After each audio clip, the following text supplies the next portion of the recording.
Hey guys, Zack here, and welcome back to another action figure review, and today we'll be taking a look at the Jurassic World Hammond Collection Carnotaurus. Now, if you've been following my channel for a little while now, you might be thinking to yourselves, Zack, I thought you said you hated the Jurassic World movies. Why would you buy a figure of a dinosaur that appeared in Jurassic World Fallen Kingdom? And first of all, you'd be right. I do hate the Jurassic World movies. I think they are hot garbage, and even that Netflix show, Camp Cretaceous, I think is hot garbage too, and I am not looking forward to that new Chaos Theory thing they have going. I don't care. I'm not going to watch it, but yeah, I do hate the Jurassic World movies, but if I will give them any form of credit whatsoever, I do really like that Carnotaurus design. I think the Carnotaurus design in the Jurassic World movies look very good, so yeah. Plus, Carnotaurus is my favorite dinosaur, so there's a little bit of a personal bias here. So, yeah, like Jurassic World, say what you want about him, but at the end of the day, that Carnotaurus design still looks really cool. So, yeah. I don't really know what else to say, so let's just get right into this. Like usual, to start this review, we'll take a look at the paint first, and the painting on this figure, for the most part, I think looks very good, so let's take a closer look. So as you can see here, pretty much the entirety of this figure is going to be casted in this reddish material, which I think looks really nice. And, for most of the body here, like on the neck and on the torso here, we have a lot of really nice airbrushing here of this, like, blackish coloration. And I'm sorry, this looks really good. Like, this is, like, honestly some of Mattel's best work here. Like, it looks great. I mean, granted, it just kind of ends here, so it's a little unfortunate that it doesn't go, like, to the end of the tail. But still, like, what's on the body here looks really nice, The underside of the figure is a grayish coloration, and it just kind of stops here. The tail, or the underside of the tail, is just completely unpainted, which is very unfortunate, but it is what it is, I guess. The toenails here are painted a nice grayish coloration with a very nice glossy finish to them, but unfortunately, the dew claws won't be painted, so that is a little unfortunate. The fingernails here are going to have no paint, which is totally fine to me because the actual animal actually didn't have fingernails, so I don't mind them being, unpainted. It looks good. So, yeah. The head here, again, we just have a lot more of that really nice, like, airbrushing going on here, like in the face here. The teeth are casted in this whitish, like, rubbery material, and I think the teeth look nice here, like color-wise. The inside of the mouth here is painted a nice pinkish coloration with a very nice glossy finish to it. And the eyes, just like with the Hammond Collection T-Rex, these are actually glass eyes, so, the color is going to be yellow with black pupils, but still, I'll be honest, I don't think it works here very well, With figures like the Hammond Collection T-Rex and even the original, like, Kenner Bull T-Rex, like, the glass eyes worked there because, like, they were bigger. But here, the glass eyes are very small, and I don't think they translate well to, like, photography. So, certain shots, like, the eyes just look a little, like, weird and kind of soulless. But, yeah, I would have preferred painted eyes, but I appreciate the effort here. So, it's not the end of the world whatsoever. So, yeah. That's pretty much it for the painting on this figure. And the painting on this figure, there could have been more in the tail, but for the most part, the painting on this figure looks phenomenal. So the painting here, I'd say, definitely gets a pass. Now, we'll take a look at the articulation. And the articulation on this figure, I think, is nice. It's on par with other Hammond Collection figures we've gotten in the past, so I won't go into too much detail. But in short, the mouth can open like so. I think that's a little too wide.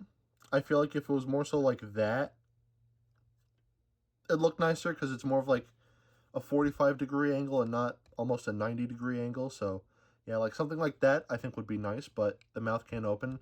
Not individually, though. Like with other figures from Mattel that I talked about in the past, like the upper jaw could open as well as like the lower jaw, but here it's like both at once. So, yeah, there's no real happy medium between, like, these two pieces. It's just open like that.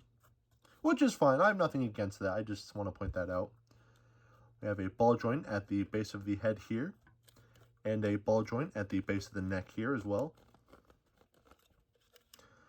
The arms can rotate 360 and move outwards like so. So if you really wanted to have your Carnotaurus look more movie accurate, you could totally do that. But I just like how the more accurate Carnotaurus looks, so I just like to stick with this. And yeah, to me that just looks way better in my opinion. The thighs can move 360.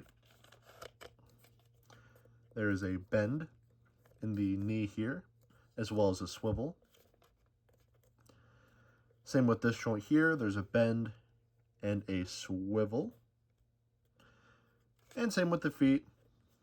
You know, they can bend and move, and there's a swivel here. And the thighs can move outwards like so. Though, on mine, unfortunately, this leg is a little loose, which is unfortunate, I'm not going to lie. So that's something I have to deal with, unfortunately. The base of the tail, we have a ball joint. We have a ball joint here.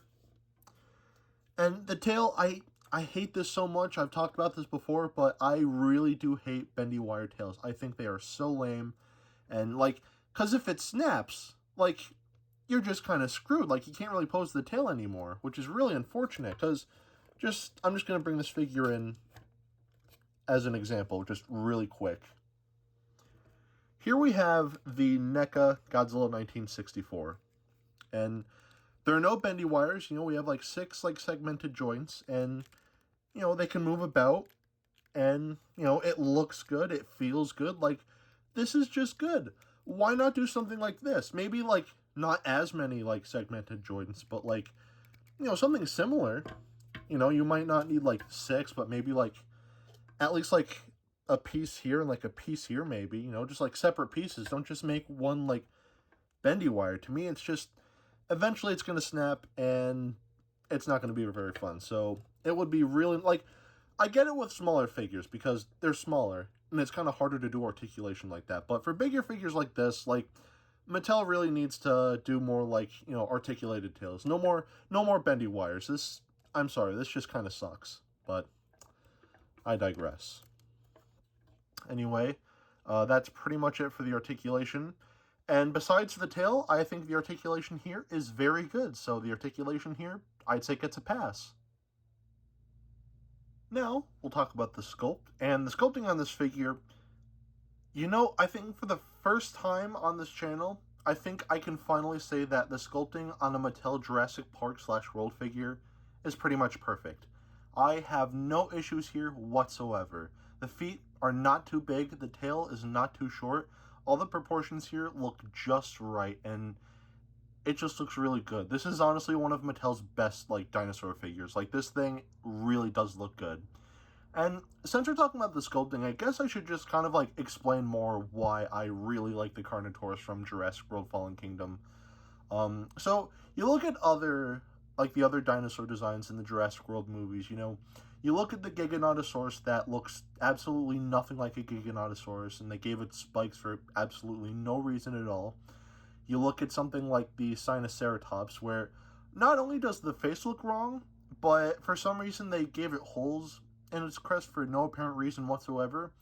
And even when they give us a feathered raptor, the face is still ugly as sin. But then you have the Carnotaurus here, that fits, like, actually really well with, like, the original, like, Jurassic Park dinosaur designs, you know? Because all of those, like, designs that I mentioned, like, they don't feel like animals, they feel like monsters. And I'm gonna get that comment, but Zack, they are theme park monsters. Shut up. No, they are not. Let me explain. So, when they were making Jurassic Park, you know, they did as much research about dinosaurs as possible, and, you know, they gave us the most accurate dinosaurs at the time in their movies. And it pushed the general, you know, view of dinosaurs from these slow-moving reptilian creatures to these fast-moving, warm-blooded, you know, avian creatures. And yeah, Jurassic Park did a lot for paleontology and, like, science as a whole. So the fact that the Jurassic World movies are making, you know, they're coming out with newer movies, and, like, most of the designs just don't look good. It's like, you're kind of shooting yourself in the foot there. You're not really doing anything to, like, push boundaries. You're just making generic-looking monsters. But I bring all this up because the Carnotaurus here is actually, like, one of the most, like, accurate, dinosaur designs in the Jurassic World movies, Not Jurassic Park, Jurassic World, you know? There are some things that are a little over-exaggerated, like the arms, like, for some reason they gave the Carnotaurus elbows, which it didn't have. The head shape looks off, and, obviously Carnotaurus had lips, but, like, besides that, this still not only looks like a Carnotaurus, but actually feels like an animal, you know? For example, like, you pull up a picture of, like, the T-Rex from Jurassic Park, and then you pull up a picture of the T-Rex from Prehistoric Planet. Like, the silhouette, like, if you just made some changes to the Jurassic Park T-Rex, adjust the wrists and, like, give it lips and make it, bigger, then they look pretty identical. So, a lot of, like, the original Jurassic Park dinosaurs designs, in my opinion, I think hold up, like, nicely still. They're still outdated, don't get me wrong, but they still hold up and they still, feel like animals. And that's the same thing here. Like, there are some things that are a little too exaggerated, but besides that, again, like, this looks and feels like a Carnotaurus, and it just looks great. So, yeah. So, again, I hate the Jurassic World movies, and I hate Jurassic World Camp Cretaceous, but the Carnotaurus design is definitely one of my favorite designs to come from those movies. So, yeah. Anyway, that's pretty much it for the sculpting here. Like I said, the sculpting here, pretty much perfect. So the sculpting here, I'd say definitely gets a pass. Now, we're going to take a look at the detailing, and the detailing on this figure is very good. So let's take a closer look. So right off the bat, the inside of the mouth here, like, the detailing, like, there's some detailing here. It looks nice, It's not amazing, but it's all it really needs to be. It's just kind of whatever. But then we get to, like, the head itself, and yeah, that looks amazing. All the scales on the face here and all of, like, the creases and whatnot. Everything here is just detailed so beautifully. Like, it looks so crisp. Like, it just looks very good. Like, the scales here, and it just looks very good. And we get more of that detailing down the neck here. Again, just a lot of really nice creases here. And some really nice detailing on the underside of the neck here. And, like, we have these osteoderms up top here, which, again, are detailed very nicely. We get to the side of the body, and again, just a lot of really nice musculature here, like some really nice wrinkles, the scaling, the osteoderms on top here. Just everything here just looks amazing. And, the detailing on the arms here also looks very nice. And, yeah, like the creases here, and the arms here look good. I know they're supposed to be more so like this, but I prefer my Carnotaurus to have, like, the more accurate, like, arms back look like this. So, yeah, but still, the arms do look nice. The legs here look really nice as well. Like, the little osteoderms on the side here look great, and just, like, all the scaling and the musculature here just looks phenomenal.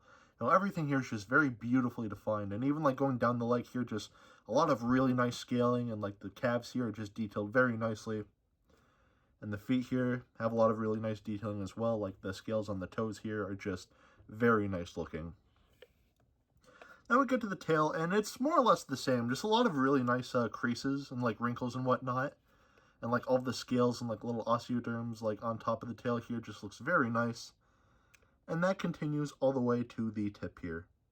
So, yeah, that's pretty much it for the detailing on this figure. And, yeah, the detailing on this figure is fantastic. So the detailing here, I'd say, definitely gets a pass.